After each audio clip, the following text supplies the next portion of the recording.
Ter minu nimi on Jakob Wilhelmsen. Then you don't get anything more in. Okay, thank you for coming here. I'm invited. I'm very glad to be here. Up here you see the region in north of Denmark where I'm coming from, and the farm. I will return to that picture. And this is, I'm an old man.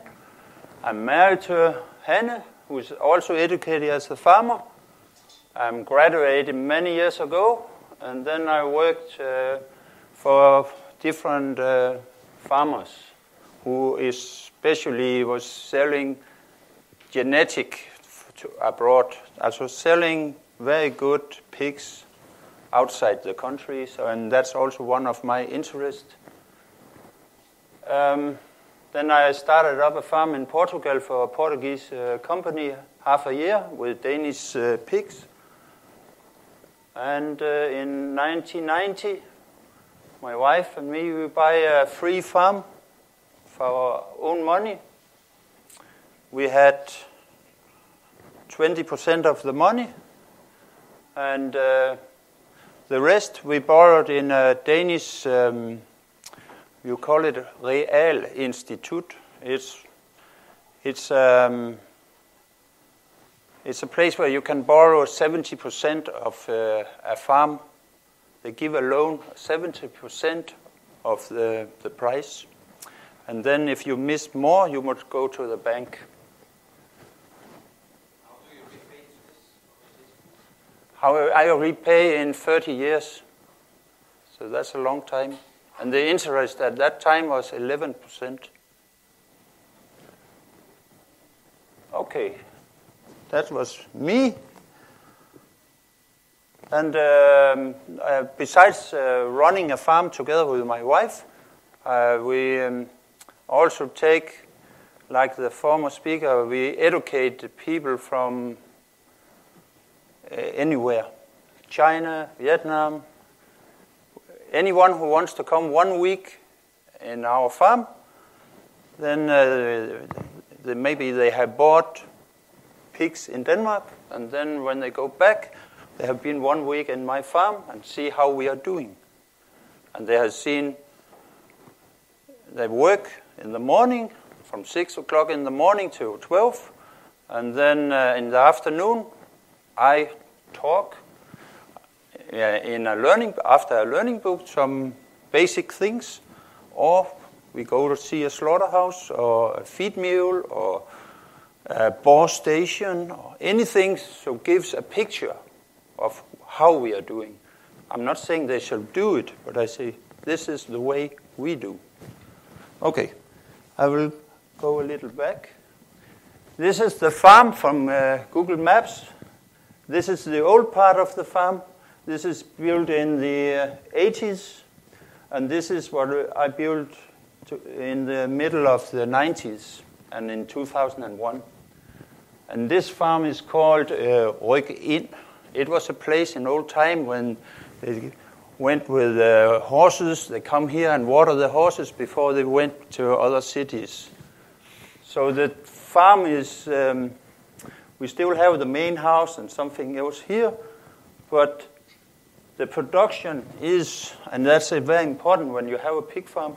Here we have pregnant sows. Here we have lactating sows, and out here we have piglets, which we sell off. So these pigs are never coming in these first buildings. It goes this way. That's very necessary when you talk about security inside the farm. And I forgot to tell that what I'm talking about is that now I will talk a little about how we organize our farm outside, and how we, after I will show you how we organize inside the farm with the workers and figures and everything. So outside the farm, we have 160. Skal jeg se, Det var da godt nok. Der. This is the production. And we sell these pigs for 2 farmers who deliver for slaughterhouse.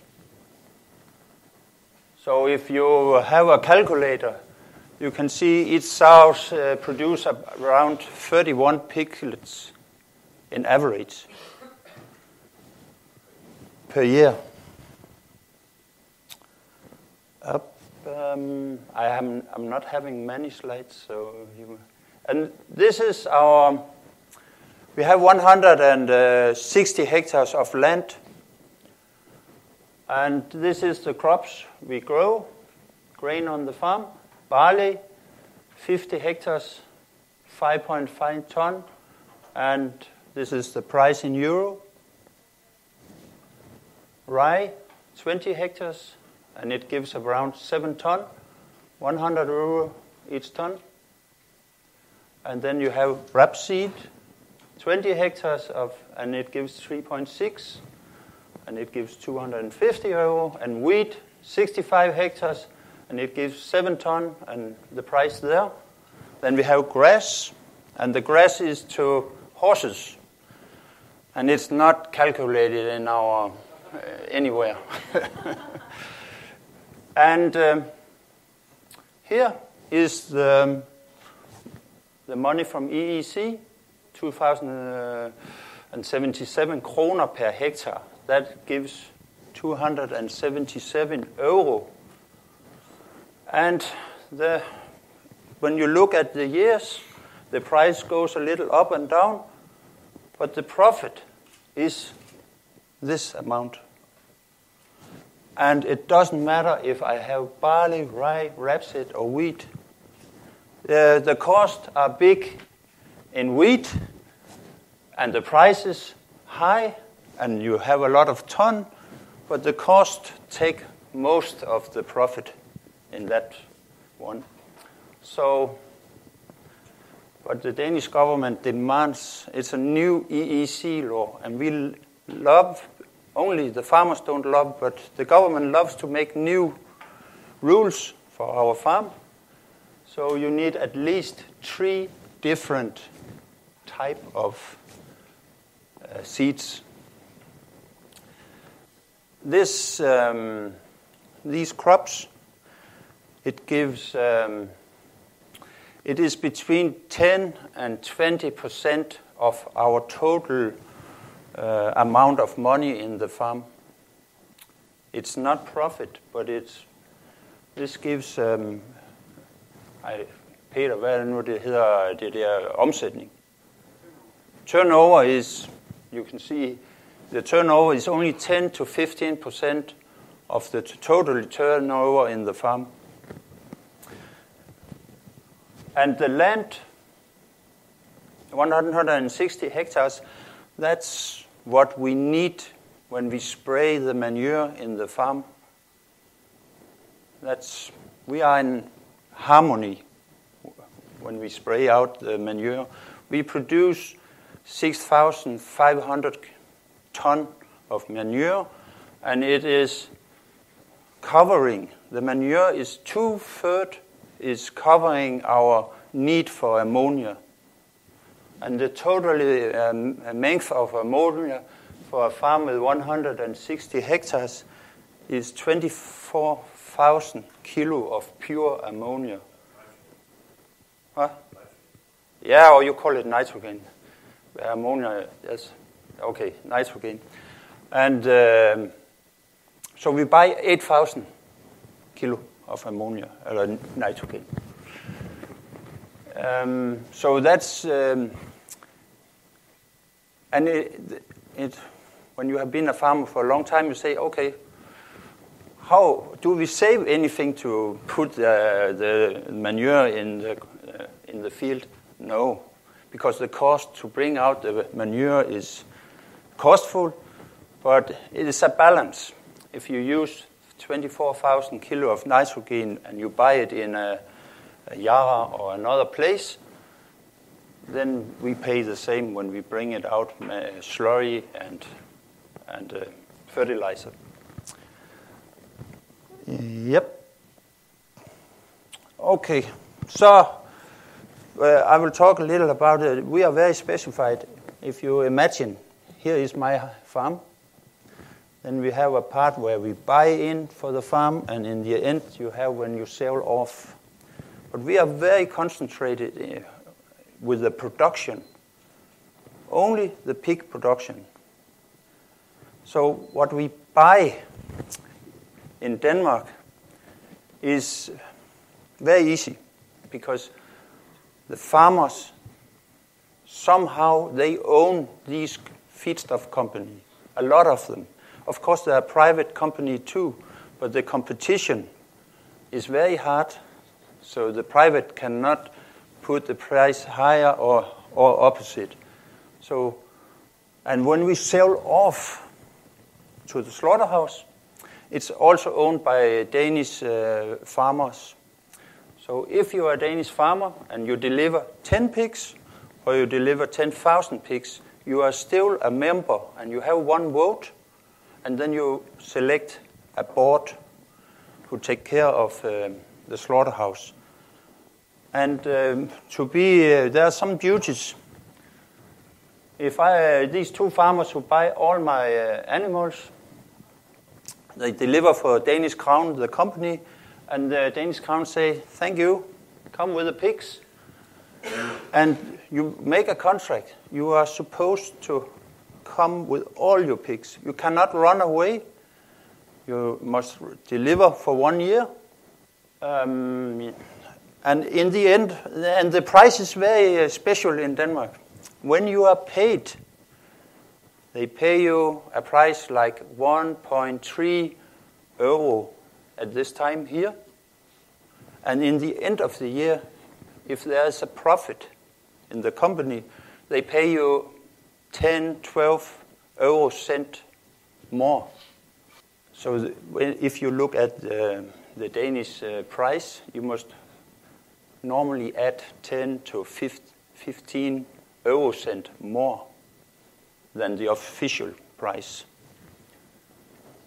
And it also, so the company have some money to, we want a strong slaughterhouse, but we also want the money out to the farmer. So that's a very hard, every year we have the discussion, why are you not paying us more? But we are very dependent to have one strong slaughterhouse. We have nearly no private slaughterhouse any longer.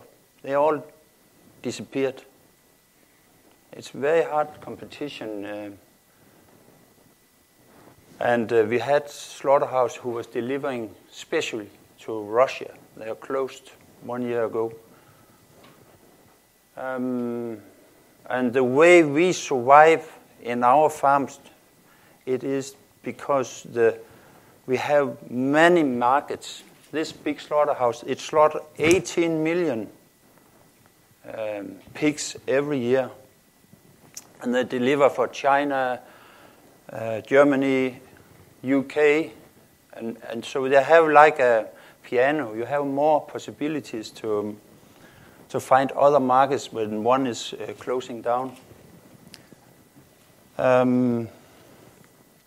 Yes, there's also a demand when you make the contract. You must follow the Danish law. The Danish law says you must stock your pigs in a correct way. I'm sure you have something about it here in Estonia too. There are some certain demands that after 4 weeks, when you have done the mating with a female, then you need to let her run around because they think it looks more nice when the pigs are running. And we are farmers. We don't understand the rules always, but we have to follow. In my farm, we have specialized in taking care of our pigs inside the farm.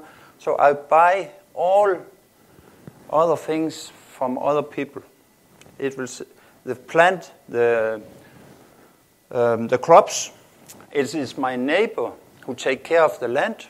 I pay him every hour, and he's very good at planting.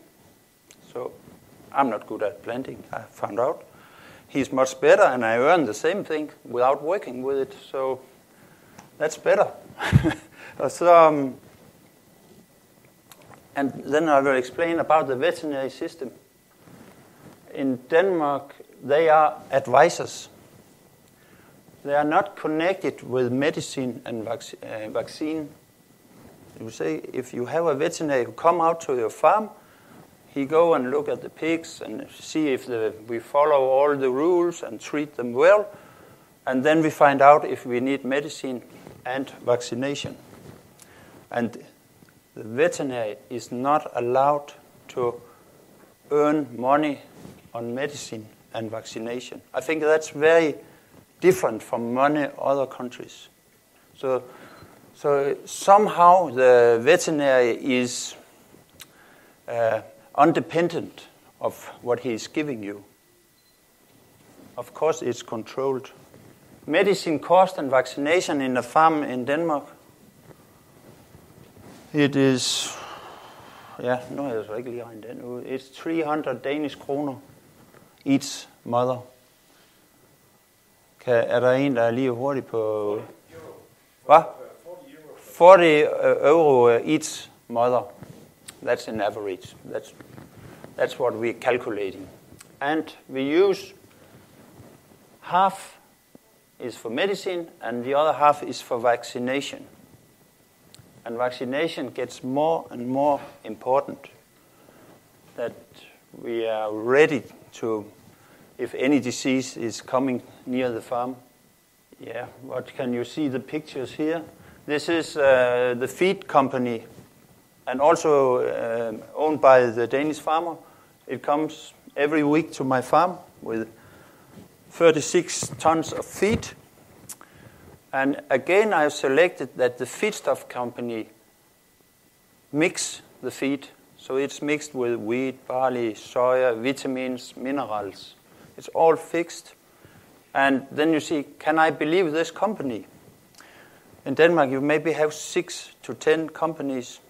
And every year, the next speaker comes from this organization, SIGGES. They make a list and they take a test to see, is anyone cheating? And then it's published the day after, and all farmers can go, and then you will not deal with this company if they are not true what they are writing. This is some of my staff. I have 2 at 40 and 1 at 30 who help besides my wife and me. And they have both been farmers. In Denmark, we are going to very big farms, so a lot of small farmers have closed, but they are very good workers. They meet 6 o'clock in the morning, and 7:30 we get coffee. Then we have feeded the pigs and take care of the farm that nothing is wrong. Then we work from 8 to 12, half an hour with lunch, and 2:30 we are closing for the day. And then it's my responsibility if anything happens to the next morning. That will I look for. So we have workers 35 hours every week. So the next, from now, you will see a lot of figures. And I will be polite and go through them a little fast because I think it's boring to see a lot of figures. But I think we have a very our organization in such a little farm we are 5 people. It's very flat. We can all take another guy's work and do it well. We can all do it, and we also agree about the work inside the farm. That's not a problem. When we educate people from outside or we get new staff, I hope you get something after this course, and you can go and find all these. This is just an idea how you could do in your farm. But I can read it up, the first one, some of it. morning routines in the farrowing stable. Open our farrowing hutch and inspect the sows, remove dead pigs, take care of sows that has just farrowed, and remove dead born pigs and any remains. Remember registration. Number 2, feed the sows. Number 3, etc. There's a long list, and it's for all different sections in my farm. And this was the farrowing stable, and even evening routines in the farrowing stable. And this is, then you can put any guy with less experience. And if he has any doubt, he go and have a look of this page. And also here, when you have work during the day, and we make a to-do list. And I can, when you work in a farm, maybe you know everything and you can do the job very good. Like when, I don't know what you all are doing, but if you have write a to-do list, we call it, you reach much more. It's funny. If you don't write it, you think you reach a lot. But if you have write it down, and it's because I think when you see the list and then you say, okay, there's only 10 minutes before I have to leave the farm, and then you look at the list, okay, I can reach this point.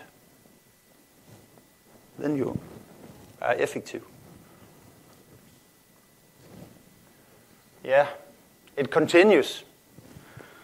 I will not bore you with this. Here's even more. And it seems simple. Check water supply. When you have a pig farm, if you haven't checked your water supply, you have no good pigs. And feed the animals, it's also very simple. But this is the main thing in the farm. If these are not good, you can't work with the animals. Yeah, okay. So in the farm, we make registration every day. We have notes for each sow. We have notes for each house. And here is how many we are inseminating every week. So every 3 months, we collect all the figures, and then we make a report. And the report is okay, but it's, of course, history, what have happened.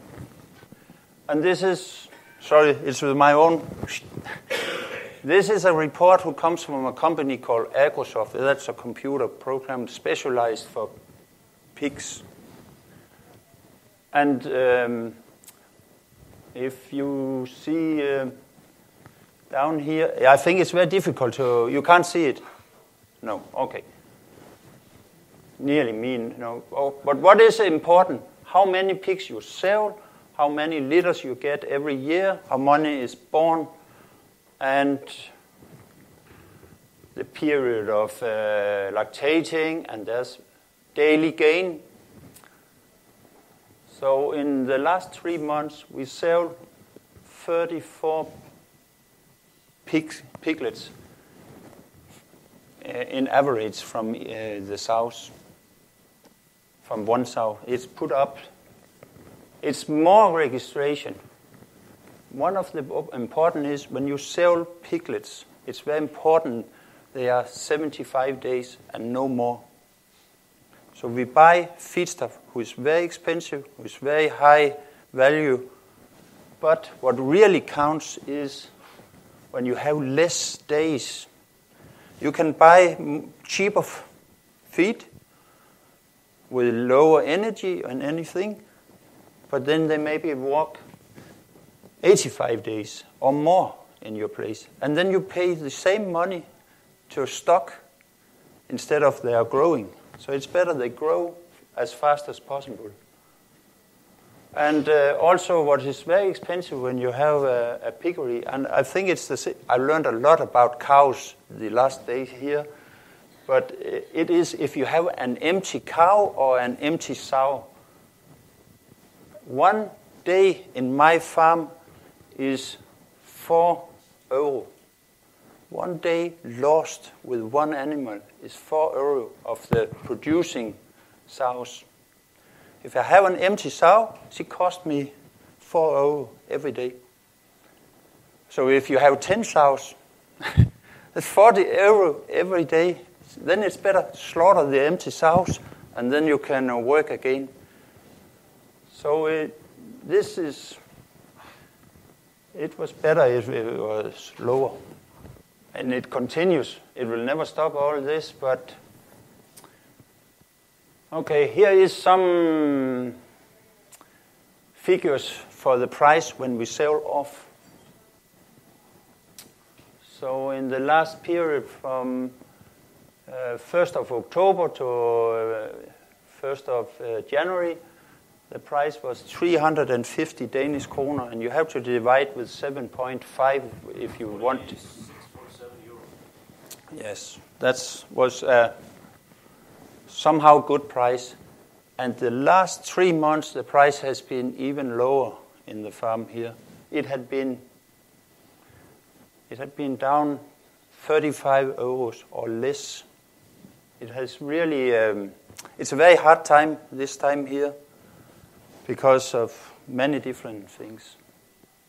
So when you run a piggery, it's really amazing that you have a period where you have 240 Danish kroner in profit, and now you have 127. And this profit is before you pay interest.